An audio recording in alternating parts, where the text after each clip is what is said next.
All right, we'll get you guys rolling here. Sorry, I didn't get the notification out fast enough today. I'm a little bit behind, but all good.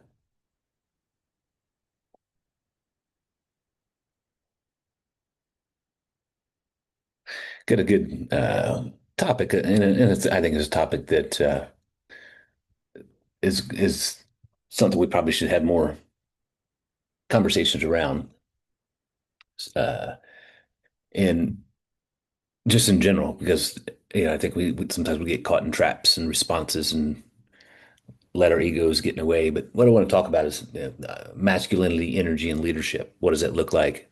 How can you lead from the front, still have the masculinity, respect without with controlling emotional responses, really? Because there's a way you can do it, and a way you can do it even better, right? So always so reclaiming masculinity, energy, confidence through competency, and then we're going to talk a little bit about relationship, masculinity, femininity, that dynamic that we can see, and then protecting your energy in general through this process. Then we touched on a little bit of or I should say, I touched on a little bit of the conversation around communication with spouses, communication with kids. I could go down that not necessarily rabbit hole, but just a little bit deeper in some of these conversations that I think is important. Dramatically. So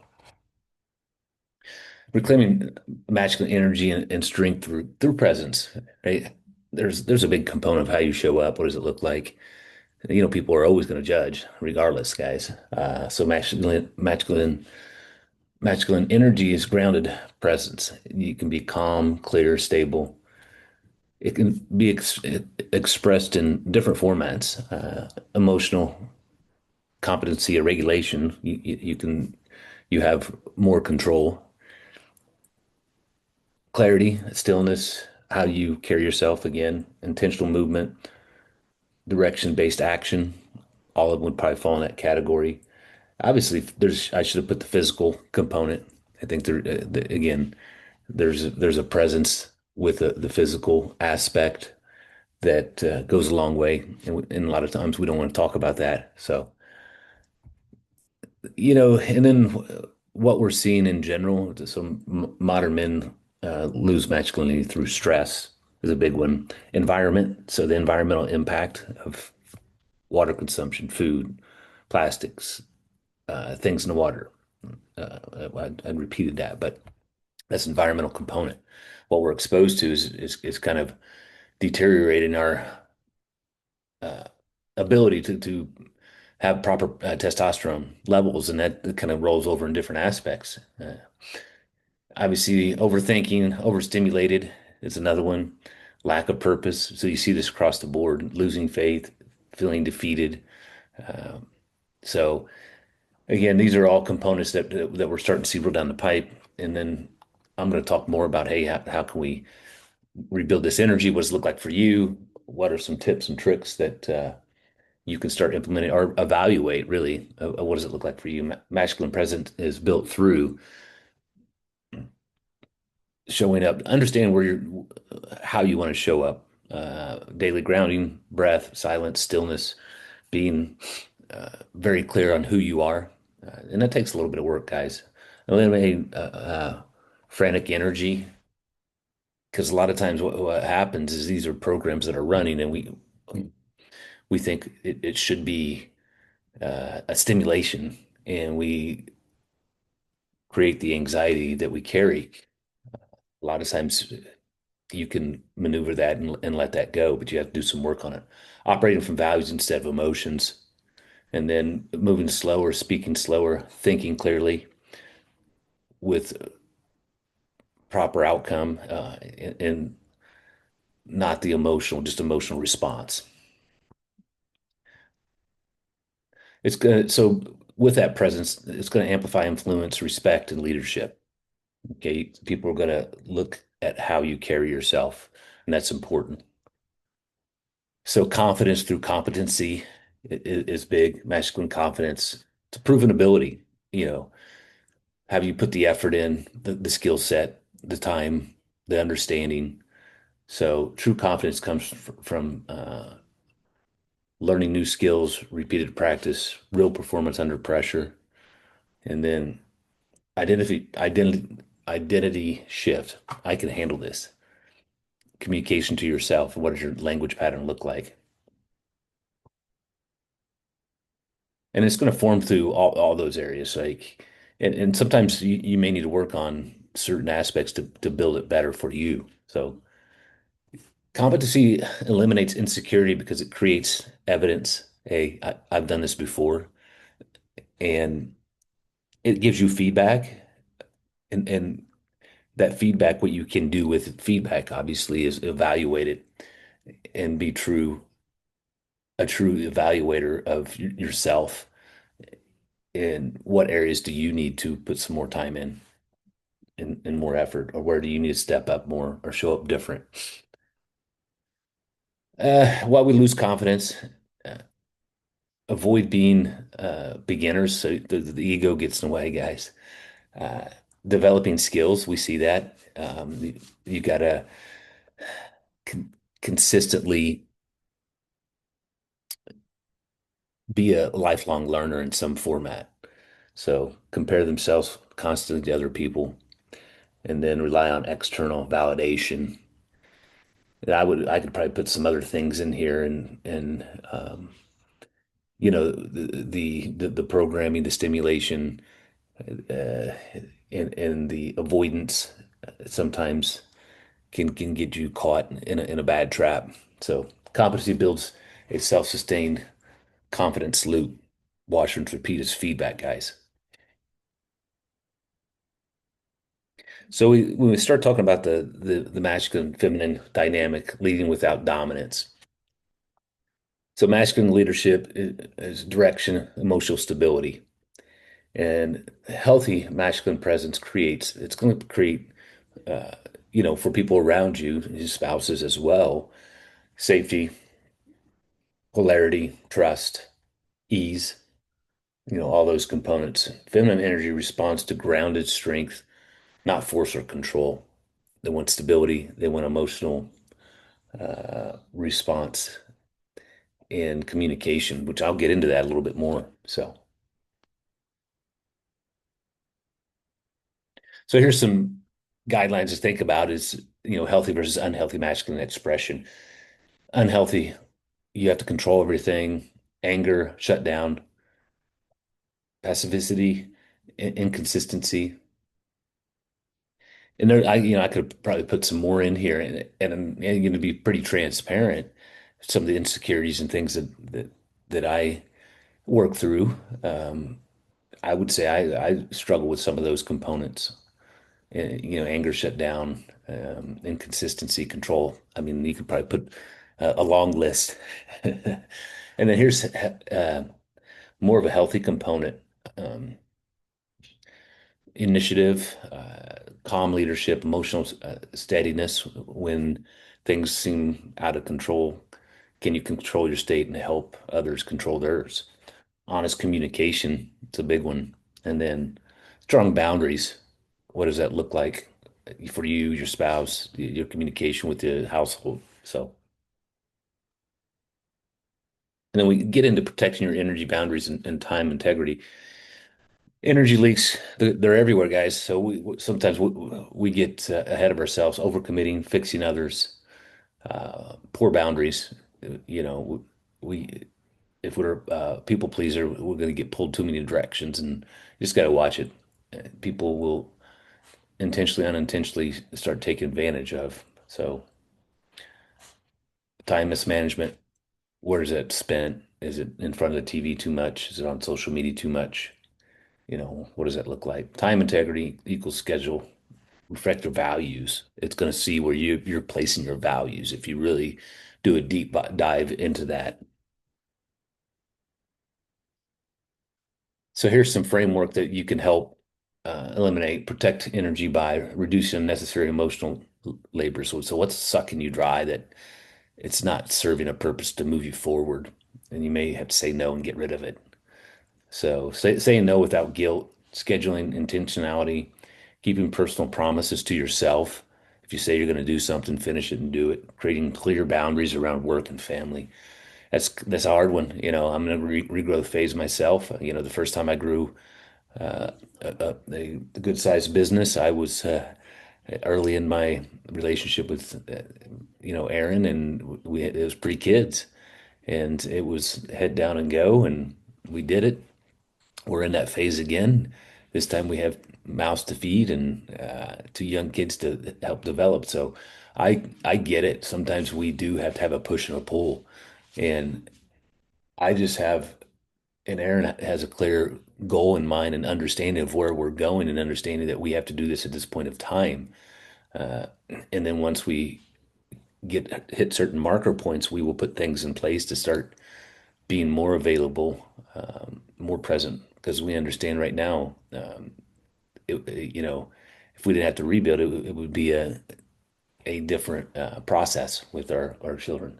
But you got to be aware of where you're at currently in your situation and understand that sometimes building the boundaries, sometimes you're going to get pulled different directions and it may put a strain in certain areas. But I would use proper language pattern and communication to those who is affecting. Okay. Boundaries are going to strengthen that leadership. You know, that's important. So relationship and communication is a big one. Again, conscious communication, because there's a lot of unconscious components and misunderstanding and misrepresentation. So it's going to be a big one. Navigate conflict. What does it look like? Communicate out of it. Obviously, fatherhood and leadership. We're put in a position not only to go out and perform, but then we have to come home and perform in a format of helping lead the troops. Obviously your wife is a leader in her format and what it looks like for her. But there's an important component of for us and put on us. And then partner connection, what does that look like? That's a big one, guys. Because sometimes we can struggle with that, which I'll touch on a little bit more. So conscious communication, that's what I'm saying. Conscious, you're present. Now there's an unconscious component that may be running in the background. So listening, empathy, clarity, being present with that communication pattern, not being somewhere else. We struggle with that, guys. A lot of times, men usually communicate to fix, defend, or win. I've been there in all three, and typically I don't win. At the end of the day, we sometimes it's not a win-win. So conscious communication uses presence, emotional um, communication response, control, clear, calm expression, honest truth without aggression, and then it creates connection instead of conflict. So you want to understand that there's sometimes, and you guys probably know this, there's for our response, there may be opposite equal response that's that's a mirror of what we're doing. So it may not be good. So just remember that. It's typically a mirror. If you're all upset and it's going to come back at you from your wife or your spouse or your kids. So the conscious communication models, presence, you're clear, regulated before speaking, because you're there, right? You're present. You're processing it. You're not somewhere else. Understanding, reflect back to the message, direction, state truth, needs, next steps. Be a better communicator, which I've struggled with that. Communication becomes masculine when rooted in calm clarity. You know where you want to do, how you want to show up, how you want to treat your spouse, how you want to communicate with your kids, all that, guys. Now, am I going to say, is it going to be perfect all the time? No, because there's going to be certain situations where your emotional response, but just be ready for a different, not the response you desire. Okay. Um, so negative, are navigating conflict, responding, not reacting. So, and then conflict can be, it's not always an emotional, informational. We make it more emotional. It's not danger. So just remember that. Just put yourself in true context. Sometimes we get all fired up, and that's just a program we're running. We have to work through that. And if we respond in a cool, calm, collect way and understand that we designed the outcome properly. So men react when they feel threatened or misunderstood. Yeah, and I've been that way. So I've had to work through those components. Responding requires pausing before speaking, processing, making sure that the communication pattern is good to go back. Regulating, obviously, emotional response. You don't want to tie that emotion into it. Uh, not getting defensive, more factual, viewpoints from their lens is all important. Leading with steadiness instead of aggression. Conflict leadership skills. So strong conflict skills include reflective listening, and you can mirror them too. So if you can mirror somebody and get them to and control your state, it'll pull their state down. It's a really cool tool to utilize. Clarifying statement, timeouts to regulate if you need to, calm truth telling. We all need to take some good belly breaths. So conflict's always going to become more productive when we have control over our state. Now, obviously, there's very few times nowadays that we need to go into a conflict for a specific outcome of, um, a violent response. Nowadays we're not necessarily in that, but we could be. You never know. You could be caught in something like that. But knock on wood, we stay away from conflicts like that. So fatherhood and leadership modeling and strengths. What does it look like to your children? Don't learn from words. They imitate identity and absorb it. Now they do uh, take on that communication pattern, whether they like it or not. So be careful with that. So how you regulate emotions, how you communicate, how you treat their mother. What does it look like? Your work ethic and integrity. How do you show up? Do you finish what you start? Do you say, they see that and they'll call you out day in and day out. Uh, Obviously, your presence is going to sharpen a child's worldview, uh, whether boy or girl. So it's important. Um, so fatherhood identity, strong fathers are calm under pressure, loving yet firm. We hold the line, consistent, discipline, fully present uh, when when you can be with family. Obviously, that can be a challenge for a lot of us, but you want to do evaluation of that. You want to be a blueprint for your children to follow, mimic. Partner connection, intimacy, trust, and polarity. That's, um, I see there's a lot of relationships that struggle because some of these components are forgotten. So women crave presence, clarity, safety, consistency, emotional leadership, communication.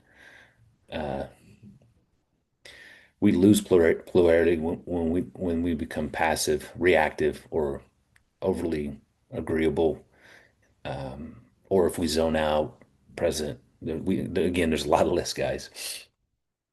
I'm just giving you guys some examples.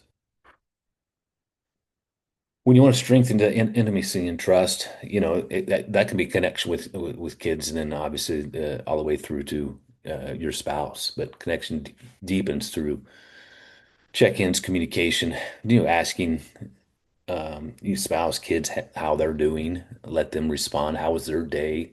Give, empathy if you need to communicate back. Uh, Date nights, which we need to get back to. Um, that's important, guys. Emotional connection, that's important. With your kids as well. Honesty without harshness.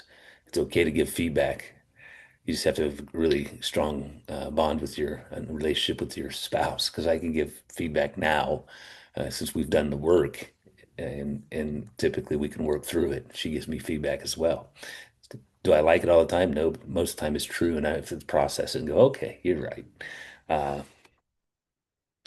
so being an emotional anchor during intensity when things, the heat turns up, or the stress component. So the physical attraction, it's a big one. We don't talk about it enough, overlook it. It's important. You start losing that physical attraction, that's a tough one. That's why taking care of yourself, your health, and everyone else doing the same is important because um, that can fall off to the wayside and that hurts. That can hurt a relationship. Um, Masculine leadership fosters deeper polarity and trust, and then physical.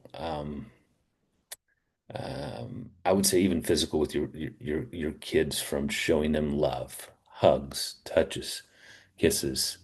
That's important. Show them the love not only from a communication pattern, but from a physical pattern.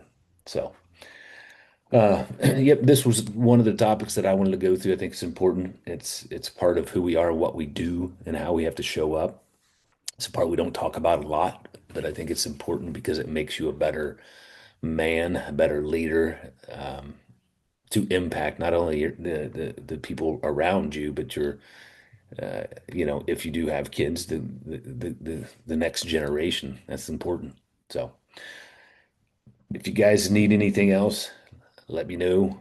I will uh, kick out some other um, topics and communication patterns to you as the weeks go on. So let's go out and win the rest this week. I'll talk with you guys soon.